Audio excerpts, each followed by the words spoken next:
she went to rehab, and the Lord rehabilitated her life. She made a decision to be. You have to make a decision to be. Like I said, she was a linen maker. She was an innkeeper. For some reason, she chose to take on that lifestyle as a harlot. But now she made a decision not to be. She made a decision that she didn't want that anymore. We can choose what kind of life we want to live. We can choose whether we want to be a virtuous woman or whether we want to live a life like Rahab did. When you look at the book of Song of Solomon, I don't know if y'all ever studied that book. The book is deep.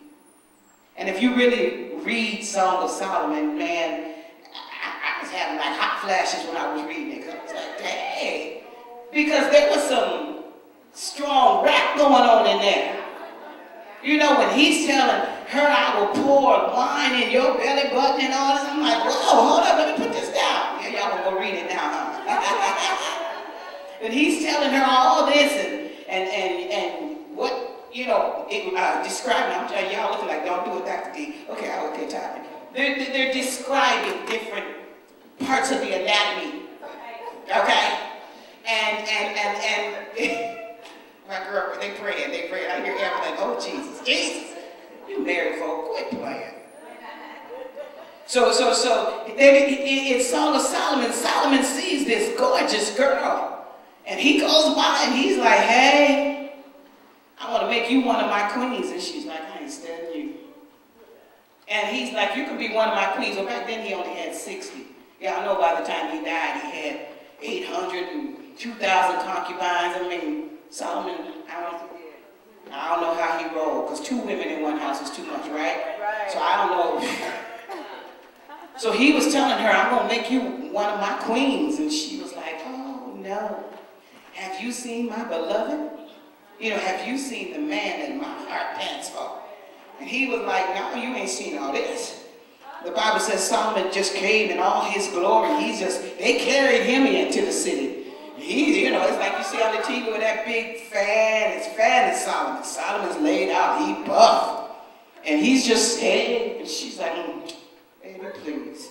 Have you seen my beloved, the shepherd boy, who my heart longs for? So he tells her all this stuff he gonna give her. If you come and go with me, you can do this, you do that. Put her with his women, and they were trying to say, well, girl, how come you don't like Solomon? Something wrong with you, that's the king. No, have you seen my beloved? The man that my heart longs for. Oh my God. He comes skipping through the field of my heart. Ooh, girl. So she's telling him all about her man. So they say, hey, we're going to talk about Solomon. Tell us more about your guy. Oh, he's just for me. It's a personal thing. See, my voice won't respond to nobody else. And Solomon don't even need to try to wake up what he can't wake up. Because it's only awoke for this dude here, okay? So he was like, do all that rap you want to. Solomon's problem was that when he talked about her, he related her to riches. Read the story. He is like, you like ivy towers. You're like the best pools of, you know, water and all this stuff. What woman want to hear you like a tower and a pool of water? Whereas the shepherd boy was like, you smell like flowers, baby. Baby, you smell like fruit. Oh my God, I look in your eyes and I won't even say what he said, but he said, hey, you like a cluster of grapes. Okay.